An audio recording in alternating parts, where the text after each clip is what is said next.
Dossier 1. Leçons 1 et 2. Activité 2.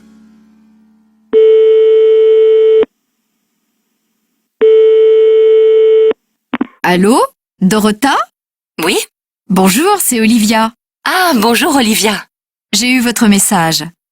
Je vous appelle pour vous donner les informations que vous m'avez demandées concernant notre logement. Vous êtes toujours d'accord pour échanger avec le vôtre à Wiesbaden? Oui, bien sûr. Alors, pour être précise, nous habitons près de Blois. Comme je l'ai dit dans l'annonce, c'est à 1h30 de Paris. Vous êtes sûr que ça ne vous dérange pas d'être à la campagne, si loin de la capitale? Sûre et certaine, oui. Nous adorons la campagne française. Très bien. Alors, notre maison fait 120 mètres carrés. Notre entrée donne sur un jardin commun avec nos voisins. Ce sont des gens très sympathiques, vous verrez. Au rez-de-chaussée, il y a un grand double séjour, le salon d'un côté avec une télévision et une chaîne hi-fi, et la salle à manger de l'autre côté. Il y a aussi une petite salle d'eau avec des WC. Ensuite, Ok. En fait, je voulais surtout savoir quels sont les équipements dans la cuisine. J'adore cuisiner. ah bien sûr, la cuisine est totalement équipée. Plaque de cuisson électrique, four, micro-ondes, réfrigérateur congélateur, lave-vaisselle, etc. Le lave-linge est dans la grande salle de bain du premier étage. Super. Je suis très contente. On va pouvoir cuisiner de bons petits plats. Si j'ai bien compris, c'est une maison à étage, c'est ça? Je n'avais pas noté cette information. Oui, c'est bien ça. Au premier étage, il y a 2 grandes chambres, chacune équipée d'une garde-robe et de meubles de rangement que je mets à votre disposition. Nous avons également une petite chambre que j'utilise comme bureau. Et bien sûr, une grande salle de bain avec des toilettes. Le jardin privatif est derrière la maison. Il est agréable et il y a une belle vue sur la campagne. Tout ça me semble super. Je crois que je n'ai plus de questions. Ah si, pourriez-vous me dire quels sont les commerces à proximité? N'oubliez pas que vous êtes à la campagne. Il y a seulement une grande épicerie dans le village. Vous voulez dire un petit supermarché? Ah non, pour les supermarchés, il est nécessaire d'aller jusqu'à l'entrée de Blois. Mais ne vous inquiétez pas, c'est à 15 minutes en voiture. Bon, d'accord. Je vais discuter de tout ça avec mon mari et nous vous dirons très vite ce que nous avons décidé de faire. On parle un peu de notre maison à Wiesbaden ou tout était clair pour vous? Activité 6. Exemple. Pour un expatrié, le choix du logement est très important. 1, Mon amie bretonne voudrait partir ailleurs pour 1 ou 2 ans. 2. Elle envisage de partir au Québec avec son mari et leurs enfants. 3. Elle a besoin de conseils d'autres expatriés car elle n'a aucune expérience de l'expatriation. 4. Quand ils arriveront au Québec, il faudra trouver une école pour les enfants. 5. Si elle fait un échange poste à poste, ce sera plus facile car dans ce cas, on échange aussi son logement et sa voiture. 6. Cette formule est très intéressante pour découvrir une autre façon de vivre.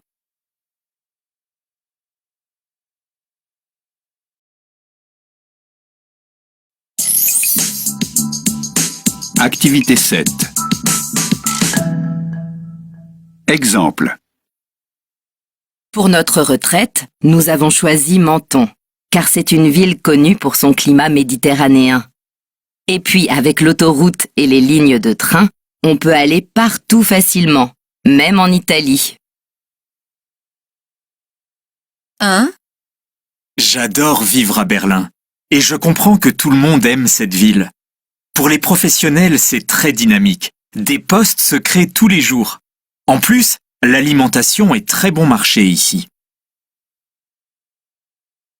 2. Dublin, c'est très agréable. Le soir, il y a toujours un concert quelque part ou un spectacle. Et le week-end, la nature est toute proche et on peut faire une belle randonnée à pied ou à vélo. 3. Lille, c'est la ville de la convivialité. Les restaurants y sont nombreux, on peut manger à toute heure et de jour comme de nuit, il y a des bus ou des métros. 4. Bien sûr, les opportunités de travail sont nombreuses à Toulouse, surtout dans le domaine des avions. Mais ce qui nous plaît le plus, c'est la beauté de la ville. Elle est rose et traversée par un fleuve, vous imaginez? 5. Clermont-Ferrand, ce n'est pas une ville qui attire pour le soleil ou le côté international. Mais c'est une ville où les étudiants peuvent se loger facilement et assister à des festivals de qualité. 6. Comme beaucoup de personnes qui travaillent à Paris, nous avons décidé de ne pas vivre dans la capitale, mais juste à côté, à Chaville. Nous nous y sentons bien. Nous avons tous les transports en commun disponibles et le prix d'achat d'un appartement est raisonnable.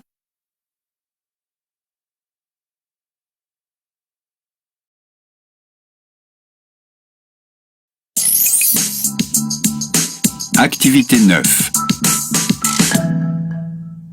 Exemple. Mon oncle avait toujours rêvé d'une vie différente, d'opportunités incroyables, de belles voitures. Il vient de partir à New York, je me demande vraiment si ça va marcher. 1. J'ai envie de découvrir une autre civilisation. J'hésite entre les Khmers du Cambodge ou les Hmong du Vietnam. Je verrai bien. En tout cas, j'ai vendu presque toutes mes affaires et je pars dans 6 semaines. 2. Je crois que notre vie sera meilleure à l'autre bout du monde. Il y a trop de limites ici, trop de choses que nous n'apprécions plus dans notre pays, et trop de taxes surtout. 3.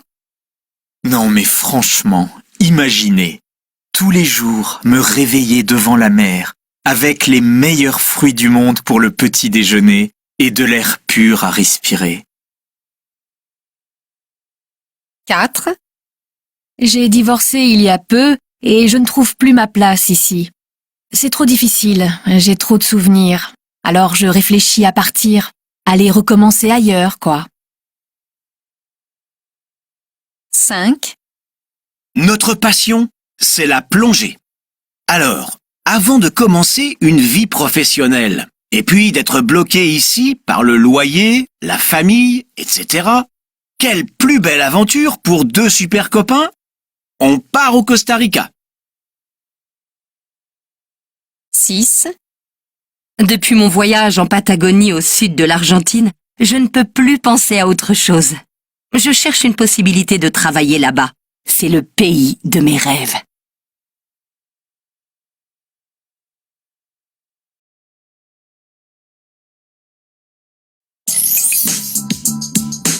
Activité 11B.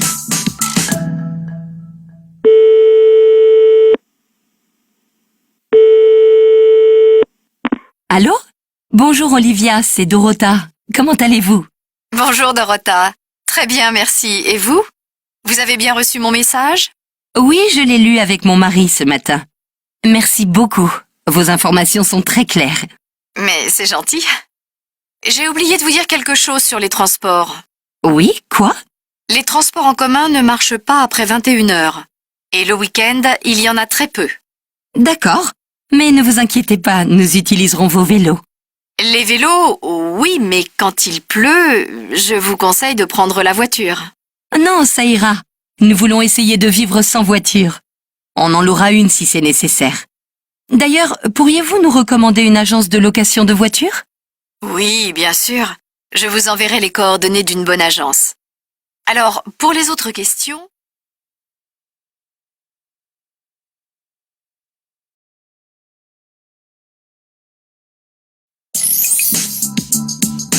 Activité 12B.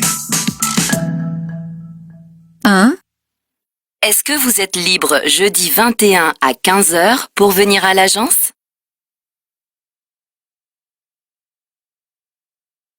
2. Nous vous enverrons le devis dès que possible.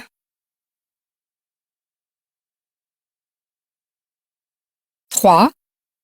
Voici mon adresse email. lesbauxdeprovence@immobilier83.com.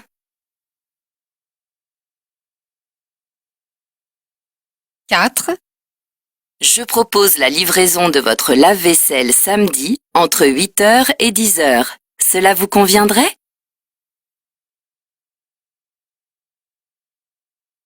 5.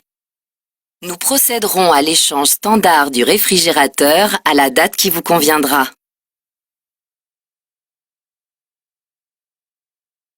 6. Alors, pour trouver notre rue, il faut prendre la sortie 44 sur l'autoroute A6 et tourner au premier feu à droite.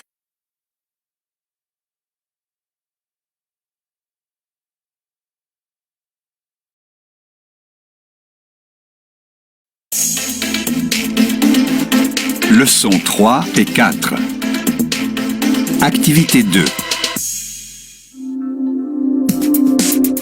France Culture est partie à la rencontre de personnes de tous horizons venues s'installer en France. Écoutons les extraits de certains témoignages. Le train s'arrête en gare de Roanne. Notre trajet était long depuis le Portugal. L'image dont je me souviens à mon arrivée à Roanne en 1958, c'est cette immense usine de textile France Rayonne, où j'allais commencer à travailler quelques jours plus tard. J'avais 21 ans. La sortie de l'aéroport, la fatigue du vol depuis Los Angeles, puis le long trajet en taxi sur le périphérique. À ma droite, c'est la banlieue avec des immeubles assez hauts, des entreprises, le Stade de France.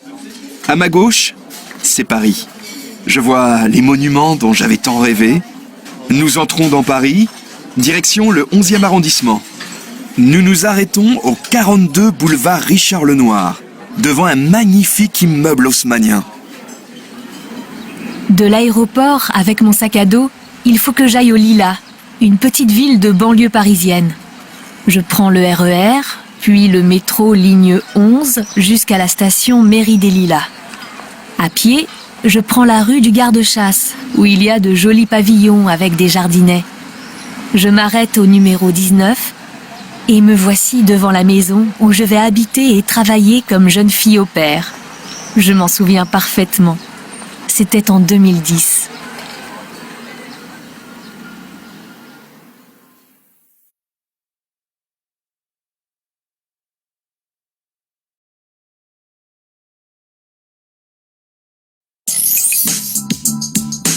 Activité 4.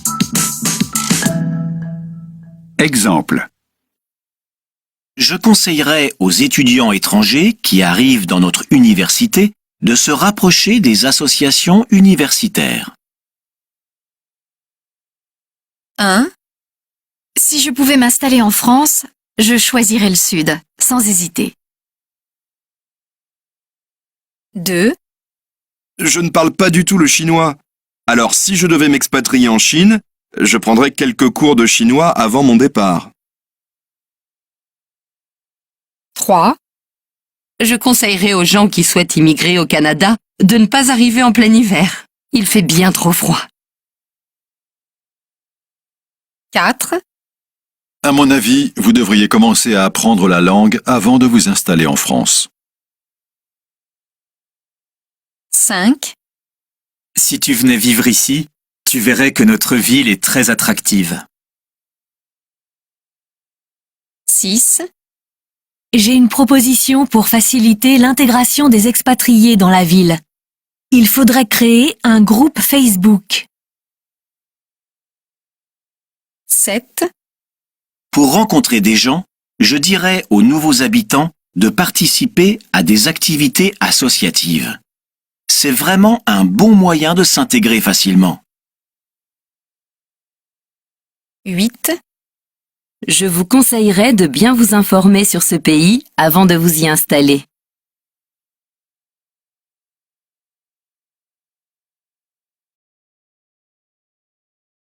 7. Activité 10. Je m'appelle Nicolas. J'habite à Clermont-Ferrand et je suis très attaché à ma ville. J'y habite depuis toujours. J'aime particulièrement le centre-ville et ses petits commerces. Par contre, j'ai été très peiné par la fermeture de 2 usines locales. Je m'appelle Anaïs. Je suis du Nord, je suis dunkerquoise. Comme beaucoup de gens ici, je suis amoureuse de ma ville. Elle a une âme. Par contre, je regrette que beaucoup de magasins ferment. C'est vraiment dommage. J'ai le souvenir d'un centre-ville dynamique, avec plein de petites boutiques indépendantes.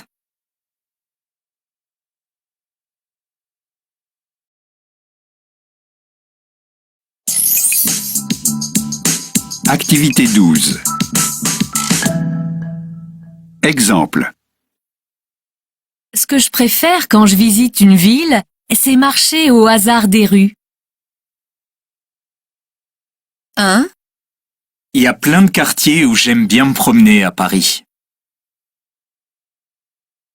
2, Dans les centres-villes, il y a de moins en moins de petits commerces. 3, Je pense que ce serait pas très difficile de limiter la pollution de l'air en ville. 4, On devrait peut-être se mobiliser pour changer ce qui ne fonctionne pas. 5, Quand je suis arrivé dans ce quartier de Perpignan, j'ai tout de suite adoré. 6, Dès le premier jour, ma voisine a proposé de m'aider.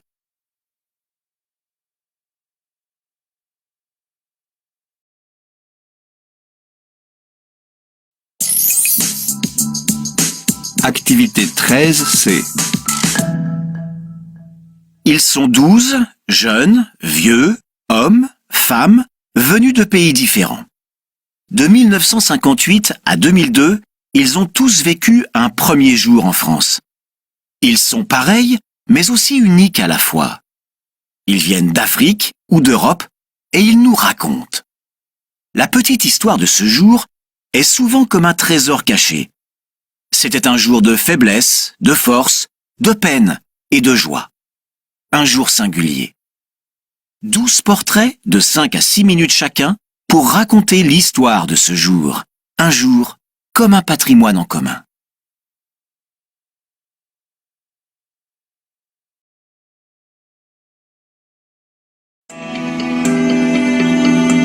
Bilan 1. Compréhension orale.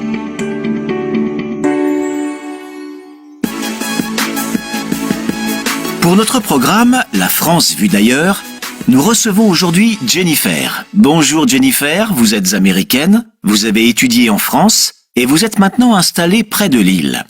Pour quelle raison vous êtes-vous expatriée? Je suis partie en France la première fois parce que j'avais appris le français au lycée et à l'université.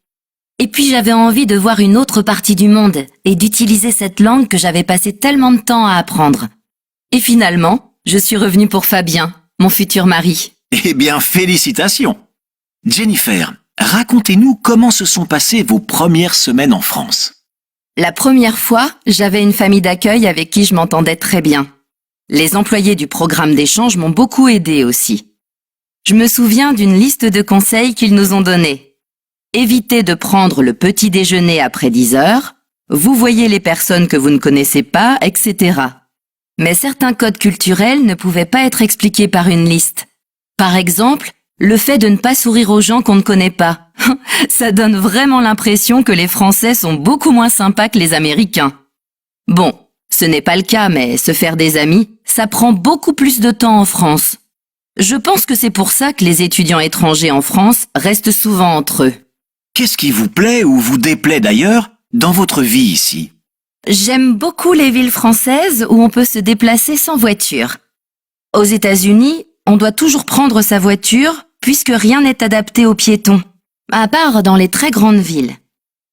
Ici, je peux faire mes courses à pied, accompagner ma fille à l'école à vélo, prendre le bus pour aller rapidement à Lille. Oh, c'est tellement mieux pour la santé, pour l'environnement et tout simplement pour croiser des gens et ne pas se sentir isolé chez soi ou dans sa voiture. Par contre, je trouve que ce n'est pas vraiment facile de se faire des amis dans cette région. J'ai l'impression que beaucoup de gens ici n'ont jamais quitté le Nord Ils sont dans la même ville depuis des générations et ils n'ont pas vraiment envie de connaître des gens de l'extérieur. Nos amis ici viennent presque tous d'autres régions de France.